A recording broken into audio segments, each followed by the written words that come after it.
सभी भक्तों को जय बाबा की। एक बार फिर मैं आप सभी भक्तों के समक्ष उपस्थित हुआ हूँ भक्ति सागर पंचद्वार बराड़ा धाम चैनल के माध्यम से। देखो, जब से मैंने वीडियो बनाना शुरू किया अब तक मुझे यह रहस्य समझ में नहीं आया था कि हर कोई राम राम करता है, राधे कृष्ण करता है, राधे राधे करता है या अन्य किसी भी शब्द से संबोधित करता है, और मैं जय बाबा की बोलता हूँ, सभी भक्तों को बोलता हूँ। भक्तों की जगह मैं भाइयों बहनों का भी इस्तेमाल कर सकता था या अन्य नाम से भी आप लोगों को बोल सकता था। भक्तों को क्यों कहता हूँ और ये क्यों कहता हूँ कि सभी भक्तों को जय बाबा की। मेरे मन में कई बार ये सवाल आए कि बहुत से लोग तो समझते ही नहीं होंगे कि जय बाबा की मतलब क्या है। जय बाबा की मतलब ये है कि अपने गुरु को मान सम्मान के साथ उस व्यक्ति तक पहुंचाना और जिसका जीवन हम सुधारना चाहते हैं। मतलब ये कि गुरु के ज्ञान के बिना आप कामयाबी नहीं हासिल कर सकते और आप भगवान तक नहीं पहुंच सकते जब तक गुरु आपके जीवन में नहीं आएंगे। तो जय बाबा की मतलब ये होता है कि मेरे गुरु का नाम मान सम्मान के साथ हम उसके नाम की जय जयकार लगा रहे हैं कि गुरु ही हमें भगवान तक पहुंचाएगा। और सभी भक्तों को मैं इसलिए बोलता हूँ, देखो मैं कोई साधारण इंसान नहीं। अब आप लोग कहोगे कि अहंकार वाली बातें कर रहे हैं, जो सत्य है वही आप लोगों के समक्ष रख रहा हूँ। मुझे अब तक खुद नहीं पता था कि मैं कौन हूँ, लेकिन कुछ समय से मुझे भली भांति ज्ञात हो गया है। मैं सब कुछ याद कर सकता हूँ, सब कुछ देख सकता हूँ, सब कुछ समझ सकता हूँ कि मैं कौन हूँ, किस लिए आया हूँ। समय से पहले ज्ञान नहीं मिलता है और समय से पहले दिखाया नहीं जाता है, क्योंकि इंसान के अंदर अहंकार आता है। और जब तक मेरा अहंकार नष्ट नहीं होता तब तक मेरे महान गुरुदेव कैसे मुझे सारी बातें दिखाते, कैसे बताते।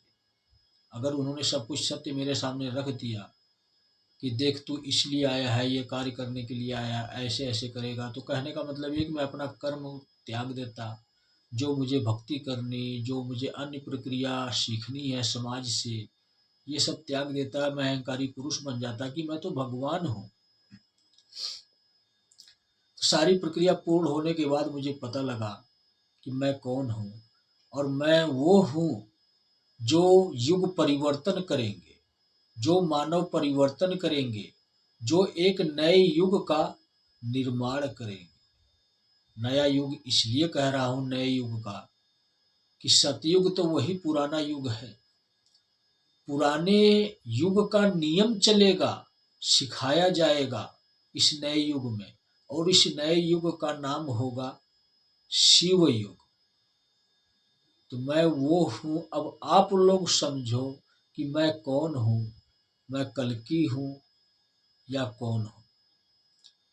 मेरे स्वरूप अनेकों हैं और इसीलिए मैं आप लोगों को यही संबोधित करता हूँ कि सभी भक्तों को जय बाबा की। मतलब अपने गुरु को आप लोगों तक पहुंचाना चाहता हूं कि ताकि आप लोगों का भी जीवन सुधर सके, आप लोग भी सत्य तक पहुंच सके, आप लोग भी शिव युग में पहुंच सके, शिव युग के नियमों को अपने जीवन में लागू करके अपने आप को पाप कर्मों से मुक्त कर सके, अपना जीवन सफल बना सके। इसीलिए मैं आज तक कभी भी अन्य किसी भी देवी देवता के नाम से संबोधित आप लोगों को नहीं किया। जब भी संबोधित किया हूँ आप लोगों को तो सभी भक्तों को जय बाबा की। अब हम आते हैं देखो मुद्दे पर, जिस प्रोफेसर से अब मैं ये वीडियो जारी कर रहा हूँ। बहुत से लोग यही कहेंगे कि कोई छोटी वीडियो मिल जाती है जो शिवयुग के नियमों को के बारे में पता हो। उसमें यही वीडियो ये है जो थोड़ी छोटी ही है, लेकिन आपको ध्यानपूर्वक सुनना पड़ेगा, समझना पड़ेगा। शिव युग के 3 नियम हैं, बिल्कुल साधारण नियम हैं, लेकिन इससे पहले आप लोगों को ये पता होना चाहिए कि कलयुग का अंत नहीं हो रहा है। अगर कोई इंसान ये कहता है कि भविष्य मालिका में ये लिखा हुआ है कि कलयुग समाप्त हो जाएगा, सतयुग शुरू हो जाएगा, तो वो उन इंसानों का भ्रम है। भविष्य मालिका ग्रंथ का उन्होंने सही तरह से पठन नहीं किया, पाठ नहीं किया, समझा नहीं। और भविष्य मालिका जो उड़ियन भाषा में है वही भविष्य मालिका है ओरिजिनल। बाकी अगर कोई डिवाइड किया हुआ है, किसी अन्य भाषा में परिवर्तित किया गया है, तो उसमें कुछ आप मिस्टेक पाएंगे।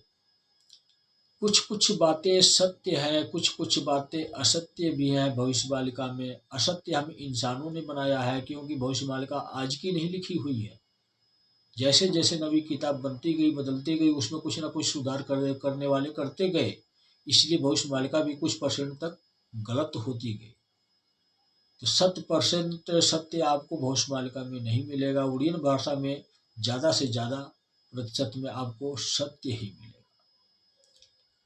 तो भविष्य मालिका में ये बताया गया है कि संबल में कल्कि का जन्म होगा, कल्कि का अवतार होगा, कल्कि के लिए मंदिर भी बनाया जा रहा है।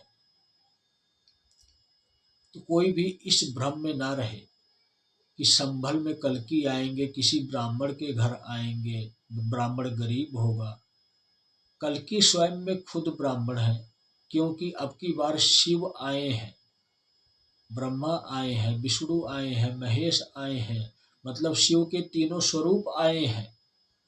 इसलिए कल्कि खुद ब्राह्मण है, और ब्राह्मण को जन्म लेने की आवश्यकता क्या है, क्योंकि ब्राह्मणों का जब रोल ही खत्म किया जा रहा है शिव युग में, ब्राह्मणों का कोई महत्व ही नहीं होगा।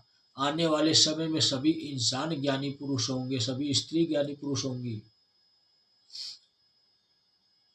तो आप इतना ये समझ लो कि किसी भी प्रकार का कोई भी तंत्र मंत्र का कोई 1% भी महत्व नहीं है, चाहे बड़ा से बड़ा तंत्र मंत्र क्यों ना हो, सब निरस्त कर दिया गया है। सब धर्म शास्त्र पुराण सब निरस्त कर दिया गया है।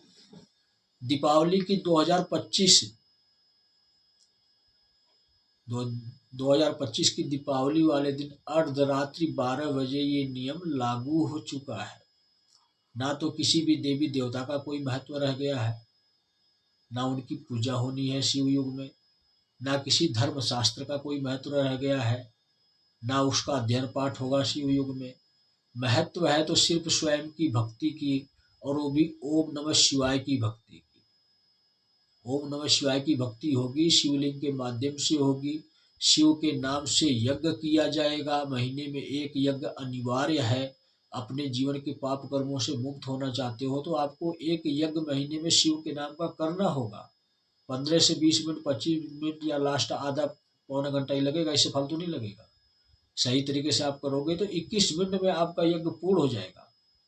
और ज़्यादा स्लो करोगे तो देखो आपके ऊपर डिपेंड करता है कि कितना टाइम आप लगाते हैं। पहली बार करो, दूसरी बार करो, तीसरी बार आप सही तरह से पूर्ण हो जाओगे, 21 मिनट में आपका यज्ञ पूर्ण हो जाएगा। और कोई इसमें ज़्यादा पैसे भी नहीं लगते हैं। हवन सामग्री का इस्तेमाल कर सकते हो, घी मिलाकर इसमें, चावल चीनी जौ 3 चीज़ें मिलाकर इसमें, या अन्य भी कुछ आप मिलाना चाहते हो तो मिला सकते हो। सिर्फ घी के साथ भी आप यज्ञ कर सकते हो।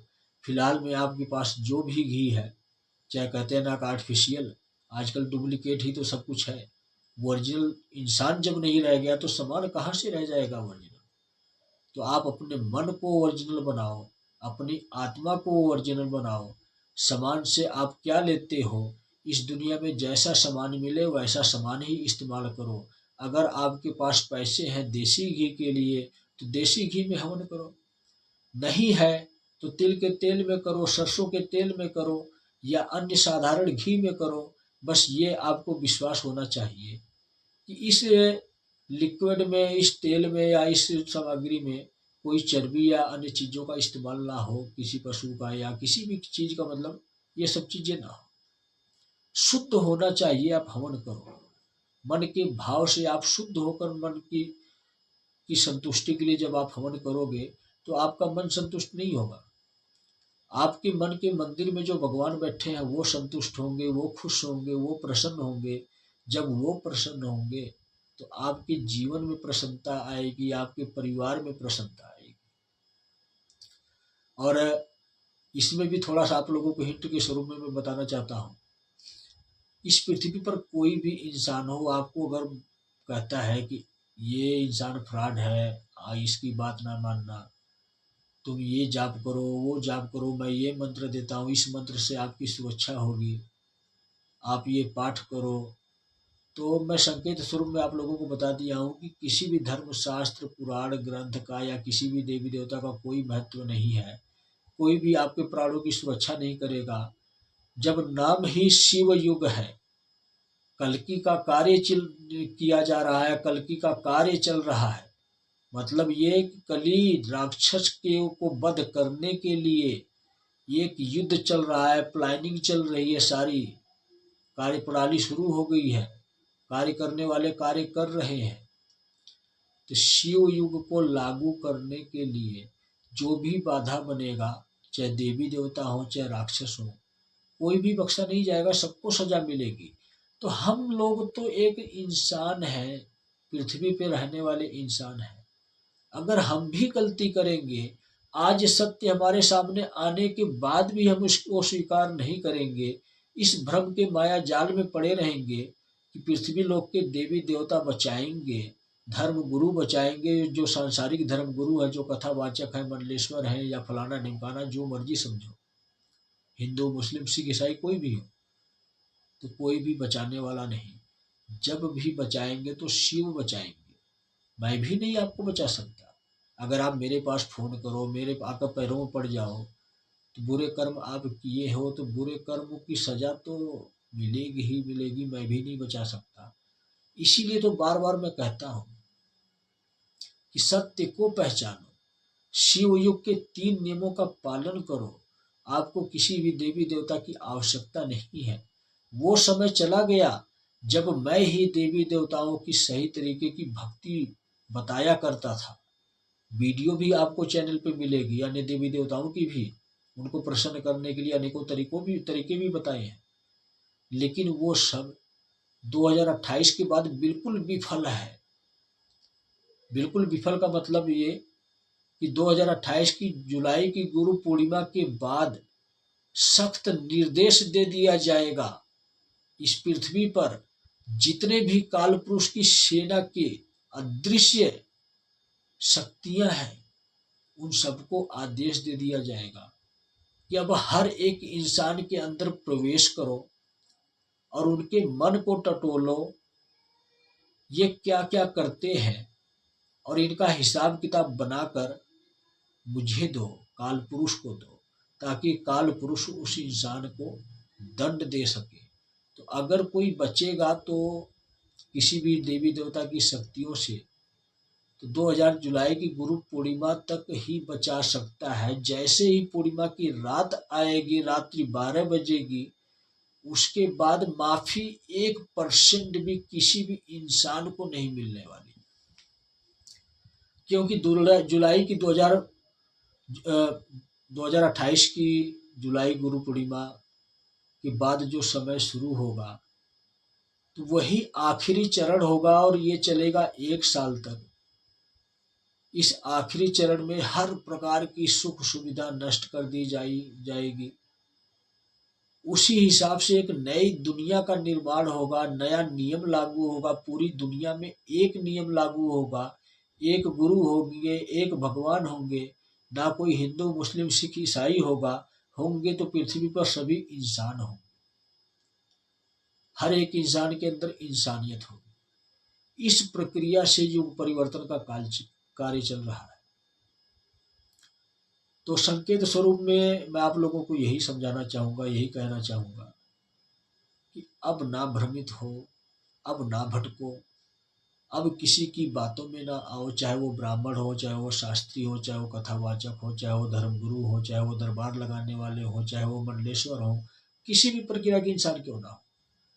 जब तक आप स्वयं कर्म नहीं करोगे, जब तक आप स्वयं भक्ति नहीं करोगे, तो कल्कि की कृपा छोड़ो, आपको अपनी कृपा नहीं मिलेगी। मतलब ये कि आपको कोई भी बचा नहीं सकता है। यहाँ तक कि आपको शिव और शक्ति भी नहीं बचा सकते हैं, क्योंकि शिव और शक्ति स्वयं पृथ्वी लोक पर आ चुके हैं और शिव और शक्ति इसी इंसान के अंदर रहते हैं। अलग अलग स्वरूप भी है शिव और शक्ति का, और दोनों एक भी हो जाते हैं। जब एक होते हैं तो एक ही शरीर में होते हैं। जैसे कहते हैं कि अर्धनारेश्वर शिव, शिव का ही स्वरूप तो स्त्री और पुरुष का हुआ। उसी प्रकार मैं एक संत श्री प्रमोद जी महाराज बनकर, एक कल्की बनकर, एक काल पुरुष बनकर स्पष्ट आप लोगों को ये बता रहा हूं कि इस युग परिवर्तन में शिव और शक्ति को जो ठुकराएगा उसके जीवन में भूचाल आएगा, और भूचाल आएगा तो कब आएगा पता भी नहीं लगेगा, और आपका जीवन अस्त व्यस्त ही नहीं हमेशा के लिए नष्ट हो जाएगा। किसी की बातों में ना आओ। जब तक कर्म नहीं करोगे फल नहीं मिलेगा, काम नहीं करोगे तो पैसा नहीं मिलेगा, और पैसा नहीं मिलेगा तो सुख सुविधा नहीं मिलेगा, खाना नहीं मिलेगा, रोटी नहीं मिलेगी, पानी नहीं मिलेगा। उसी प्रकार से इस आत्मा के लिए भी है, यही नियम लागू होता है। जब तक स्वयं की भक्ति नहीं करोगे, अपने घर में नहीं करोगे, अपने भगवान को याद नहीं करोगे, जिसने इस आत्मा का निर्माण किया, जिसने इस शरीर का निर्माण किया, जिसने हमें ये अवसर दिया है कि हम अपने आप को भगवान बनाएंगे कि शैतान बनाएंगे, फैसला हम पर छोड़ दिया है।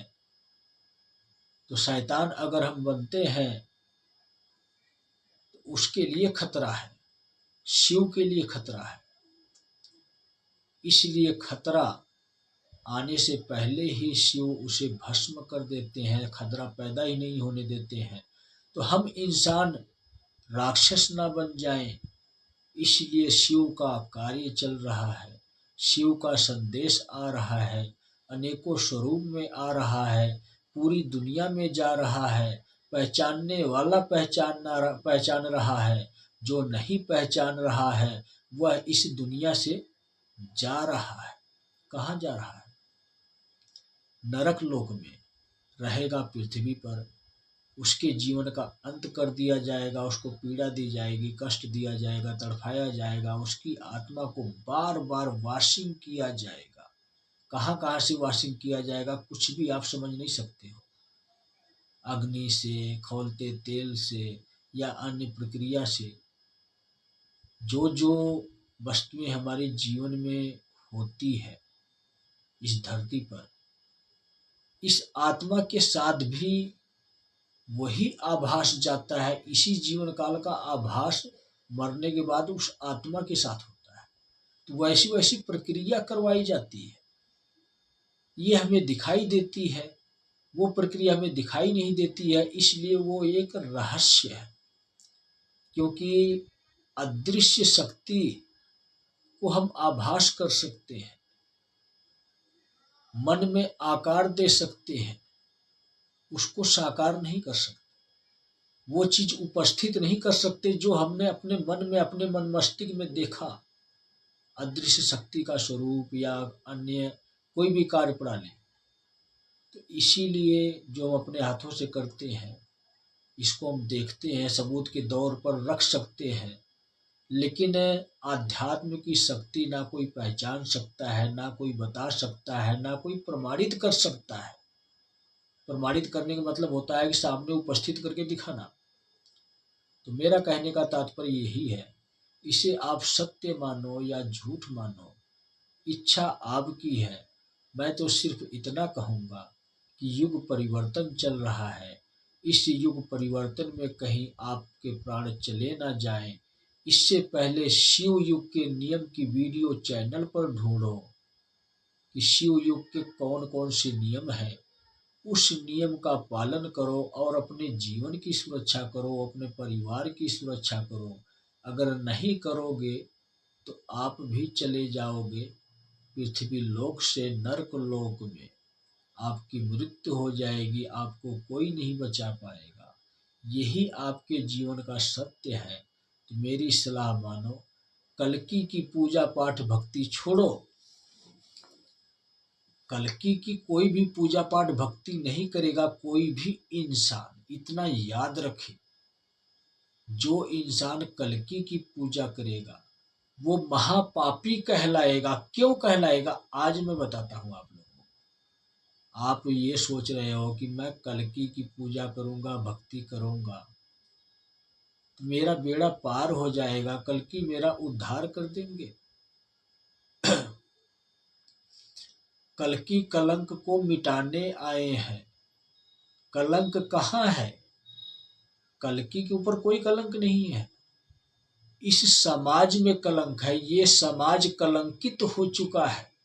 कली राक्षस के नियमों पर चलकर सत्य को ठुकरा चुका है, इसलिए ये समाज, इस दुनिया में रहने वाले लोग कलंकित हैं। उस कलंक को मिटाने के लिए कल्कि आया है और कल्कि यही रास्ता दिखा रहा है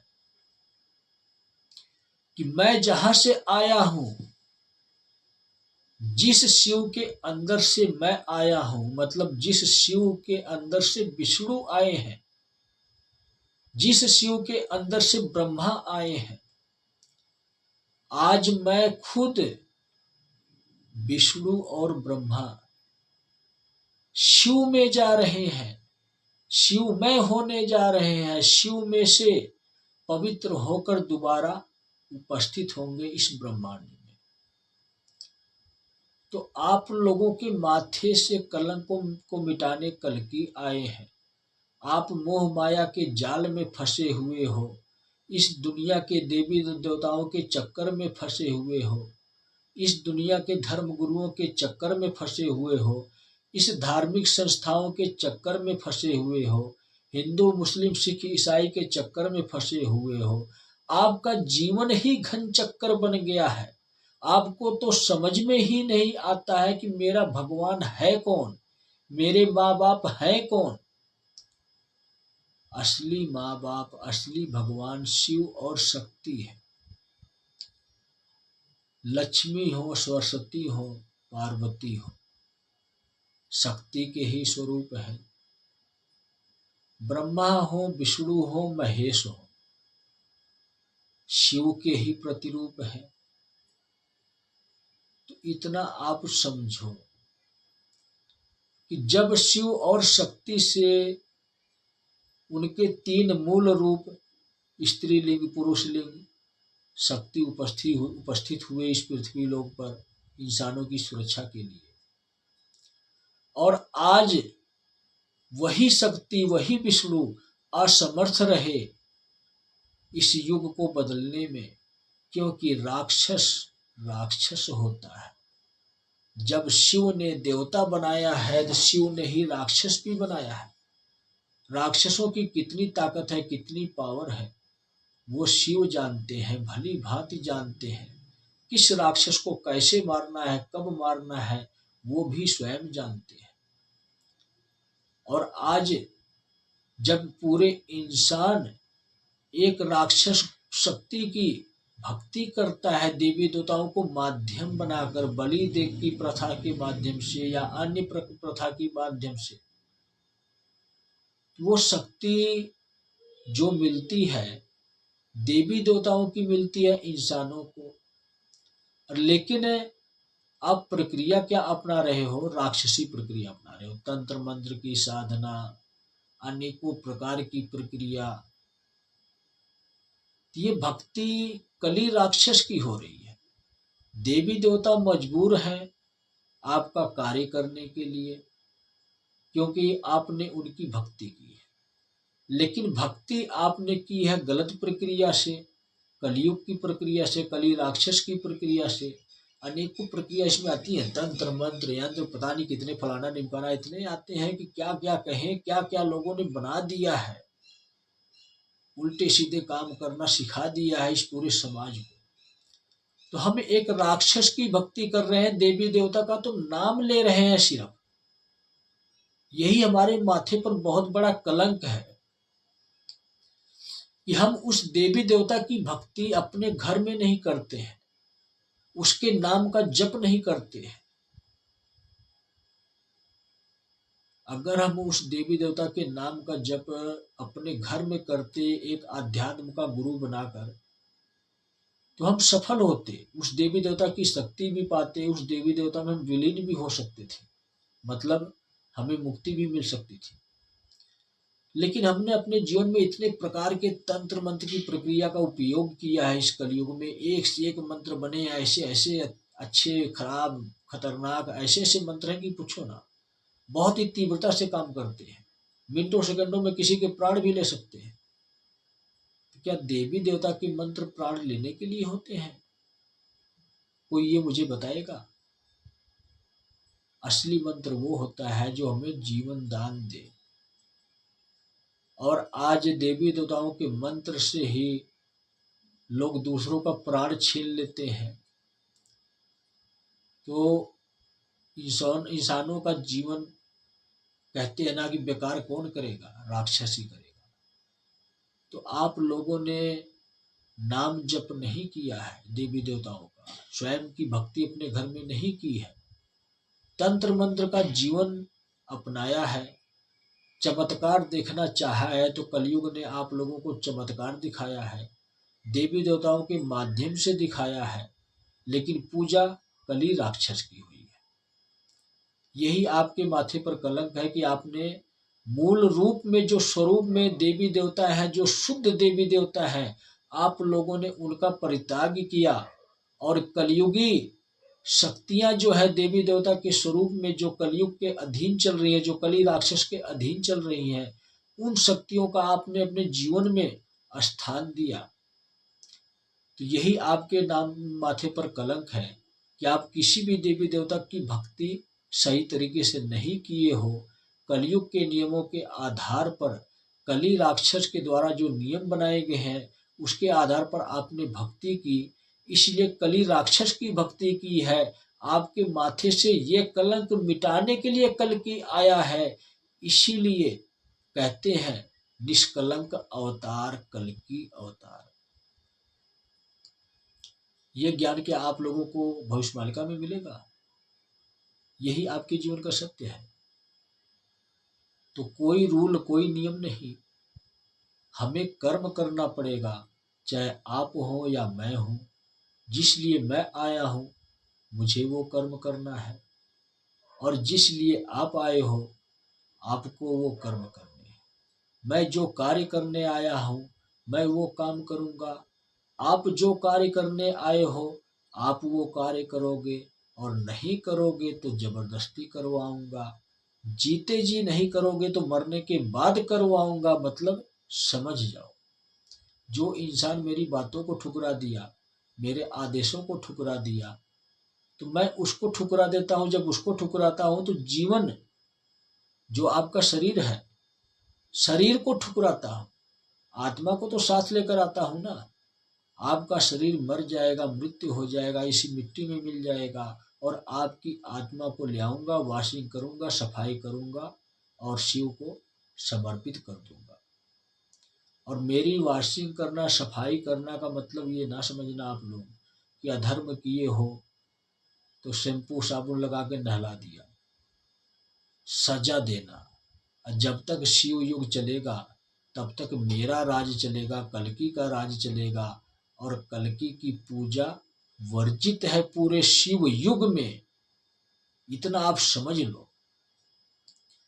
जो इंसान शिव की जगह कल्कि की पूजा करेगा उसको मुक्ति और मोक्ष नहीं मिलेगा, उसको नरक लोक मिलेगा। और जो इंसान शिव की पूजा करेगा, श्री त्रिलोक भारती जी को, जिनका दोबारा मैं सम्मान पूर्वक नाम लेना चाहता हूं, जिनका नाम है श्री श्री 1008 श्री त्रिलोक भारती जी महाराज। अगर इनको आप महान गुरु स्वीकार करते हो और मुझे एक साकार गुरु स्वीकार कर सकते हो, तो आपको शिव भक्ति करनी है, शिवलिंग पर जल चढ़ाना है, ओम नमः शिवाय का जाप करना है, महीने में एक हवन करना है, ये काम आप करते हो तो कल्कि कृपा बरसाएगा। इसके बाद आप मुझसे जो मांगोगे मन के भाव से, अंतर आत्मा में ध्यान में लीन होकर जो शब्द आप कहोगे, दो जो भी दुख आप सुनाओगे, मैं तुरंत हरने आऊंगा, जो सुविधा मांगोगे वो प्रदान करूंगा। लेकिन शिव को अपनाना पड़ेगा। कल्कि की पूजा बिल्कुल निषेध है जब तक शिव युग चलेगा। जब सतयुग आएगा इसके बाद कल्कि की पूजा होगी और तीनों स्वरूपों में पूजा होगी। उसमें संपूर्ण विस्तार पूर्वक समझाया जाएगा, दर्शाया जाएगा कि शिव के ही तीन स्वरूप ब्रह्मा विष्णु महेश स्वयं कलयुग का अंत करने के लिए आए, सतयुग को पुनः स्थापित करने के लिए आए, शिव और शक्ति को दर्शाने के लिए आए। तीनों स्वरूप एक हो गए, शिव शक्ति बनकर इसी पृथ्वी लोक पर रह गए। जब तक शिव युग चलेगा तब तक शिव और शक्ति पृथ्वी लोक पर रहेंगे। ये तो समझो आप लोग, जो इंद्र का स्वर्ग लोक है ना, उसका 1% कोई महत्व ही नहीं रह गया। असली स्वर्ग लोक तो अब आ रहा है, चौथे युग के बाद शिव युग में इसी पृथ्वी पर आ रहा है और इस शिव युग को सभी इंसान ही चलाएंगे। जैसे जैसे पवित्र आत्मा होती जाएगी वैसे वैसे उनको कार्यभार दिया जाएगा। देवी देवता सभी लोग विश्राम की मुद्रा में चले जाएंगे। अति प्रसन्न होंगे हम इंसानों का कार्य करते हुए देखकर कि आज इंसान अपने मूल रूप में आ चुका है। 3 युग के बाद चौथे युग में संघर्ष भरी लड़ाई लड़ने के बाद, एक कलयुग को हराने के बाद इस शिव युग में हमें विश्राम दिए हैं यही इंसान। इतनी बड़ी शुभ घड़ी आने वाली है और इसके बाद भी अगर आप भ्रमित होते हो फिर आपका क्या कहना। फिर तो आपके साथ करना ही बाकी है और जब मैं करता हूं तो किसी को पता भी नहीं लगता है कि मैं क्या क्या कर देता हूं। चाहूं तो पल भर में कुछ भी कर सकता हूं। क्या जरूरत है मुझे अपनी एनर्जी खर्च करने की, आप लोगों के सामने पागलों की तरह बोलने की? कोई आवश्यकता नहीं है। जो करने के लिए आया हूं बिना बताए आपको कुछ भी दुनिया में कर सकता हूं, घटित कर सकता हूं, परिवर्तन कर सकता हूं, ठीक कर सकता हूं, बिगाड़ सकता हूं, बना सकता हूं, कुछ भी कर सकता हूं। सिर्फ मेरा मतलब यही है, मेरा स्वार्थ यही है कि जो अधर्मी है उनको तो सजा देनी ही देनी है। लेकिन अधर्मियों के साथ जो भगवान के भक्त हैं, देवी देवता के भक्त हैं, जो सच्चे भक्त हैं, जो इन अधर्मियों की वजह से रास्ता भटक चुके हैं, उनको बिना बात की सजा ना मिले। जैसे कहते हैं ना कि गेहूं के साथ घुन भी पिस जाता है, तीन अधर्मियों के साथ अच्छे लोग भी सजा के पात्र हो जाएंगे। ये लोग इस भीड़ से बाहर निकल जाए, अधर्मियों की भीड़ से, पाखंडियों की भीड़ से, झूठ में से बाहर निकलकर सत्य को देखने की कोशिश करें। इसीलिए आप लोगों को इतना सत्य बता रहा हूं, डिटेल में बता रहा हूं, नहीं तो कुछ भी आवश्यकता नहीं थी। जिसको परिवर्तन करना है उसको कैसे करना है, क्या क्या करना है, दुनिया में क्या क्या परिवर्तित करना है, क्या क्या व्यवस्था बनानी है, क्या क्या व्यवस्था बिगाड़नी है, वो सब जानता है। मैं सब जानता हूं, मुझे कब करना है, क्या करना है, कैसे करना है, दुनिया को बदलना है। लेकिन उन्हीं देवी देवताओं का आदेश है, आग्रह है, निवेदन है शिव से। शिव ने मुझ तक ये बात पहुंचाई है कि जितने भी भगवान के भक्त हैं ज्यादा से ज्यादा संख्या में उनको बाहर निकालो, इन्हीं इंसानों को ही शिव युग में लेकर जाओ। और जो इंसान शिव युग में प्रवेश करेंगे, मेरे वचनों को सुनकर, मेरे बताए हुए रास्ते पर चलकर, भक्ति स्वयं की करके, एक गुरु की शरण में रहते हुए भगवान तक पहुंचने की कोशिश करेंगे, वही शिव युग में जाएंगे और वही देवता का, देवी का स्थान ग्रहण करेंगे। किसी न किसी देवी देवता का स्थान ग्रहण करेंगे शिव युग में और शिव युग को चलाएंगे। और सभी देवी देवता जितने भी पृथ्वी लोक पर हैं सब विश्राम की मुद्रा में रहेंगे। सभी लोग आनंदित होंगे, प्रसन्न होंगे। यही सत्य है। तो ना कोई त्रिकाल संध्या करनी है आपको, ना भागवत पुराण कथा करनी है, ना रामायण पाठ करना है, ना गुरु ग्रंथ साहब जपना है, ना बाइबल पढ़ना है, ना ही कुरान पढ़ना है। आपको कुछ भी नहीं करना है। करना है तो स्वयं की भक्ति, शिव की भक्ति। शिव में जगत, शिव में संसार। ना ही कोई अल्लाह मियाँ रहेंगे, ना कोई वाहे गुरु रहेंगे, ना कोई अन्य धर्म शास्त्र रहेंगे, ना कोई कृष्ण रहेंगे, ना कोई राम रहेंगे, ना कोई नियम रहेगा, ना कोई कानून रहेगा। एक नए कानून, नई व्यवस्था बनेगी पूरी दुनिया के लिए। एक कानून, एक व्यवस्था, एक नियम, एक गुरु, एक भगवान। जो कुछ भी रहेगा एक रहेगा। एक ही अनेक हुआ है। तो हम इंसान अनेक हैं, हमें भी एक होना पड़ेगा, हमें भी शिव तक पहुंचना पड़ेगा। जब तक हम शिव तक नहीं पहुंचेंगे तब तक हमारा उद्धार कभी नहीं होने का। तो बात को समझने की कोशिश करो। मुझे किसी हिंदू, मुस्लिम, सिख, ईसाई से कोई बैर नहीं, अन्य कोई संस्था से कोई बैर नहीं, जितने हुए भटके हुए लोग हैं उनसे कोई बैर नहीं। बैर है तो अधर्मियों से, पाखंडियों से। जो अधर्मी, पाखंडी है, चाहे धर्मगुरु हो, चाहे साधारण इंसान हो, चाहे कोई भी हो, जितने लोग भी ऐसे हैं उनसे मेरी बैर है, उनसे मेरी दुश्मनी है। एक एक को चुन चुन कर मारूंगा। पृथ्वी पर ऐसा कोई भी अधर्मी नहीं बचेगा जो कली राक्षस उस इंसान के अंदर रह सके। रहेगा तो भगवान का भक्त, और वो भी ओरिजिनल शिव भक्त, वही इंसान रहेगा।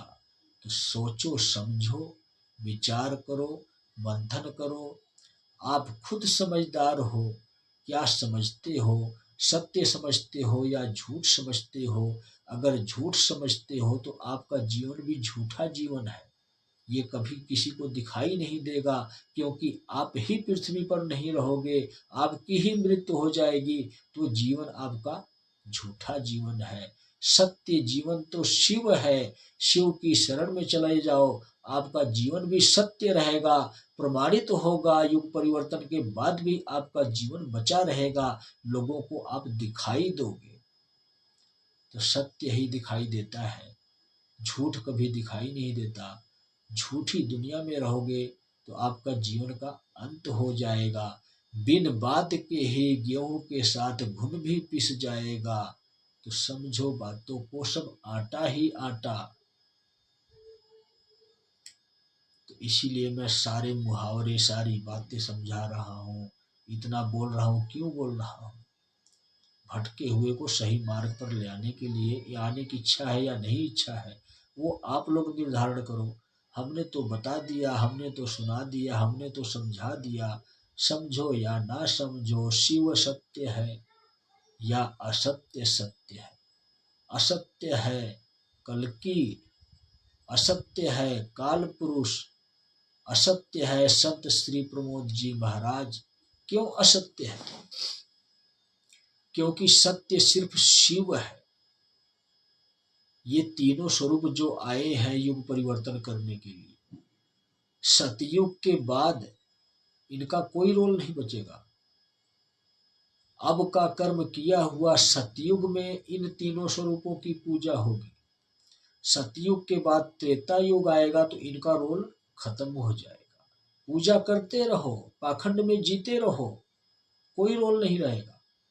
राम के बाद कृष्ण आए तो कृष्ण के समय राम की पूजा होती थी, लेकिन जब कृष्ण के बाद अब ये कलयुग आया है, कल्कि आए हैं, तो राम का कोई महत्व नहीं, कृष्ण का कोई महत्व नहीं। पिछला भूल जाओ, आगे का याद रखो।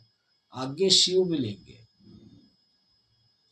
तो जब मैं असत्य हूं, मेरा नाम सिर्फ रहेगा, मैं नहीं रहूंगा, तो आप कहां से सत्य बन गए? सत्य सिर्फ शिव है। ना कली सत्य है, ना कल्कि सत्य है, सत्य ही शिव है। शिव तक पहुंचो, दुनिया के आडंबर में ना फंसो। धर्म शास्त्र, पुराण ग्रंथ, बाइबल, कुरान के चक्रों से बाहर निकलो। शिव ही सत्य है। सत्य के मार्ग पर चलो और शिव तक पहुंच जाओगे। तो सभी भक्तों को जय बाबा की।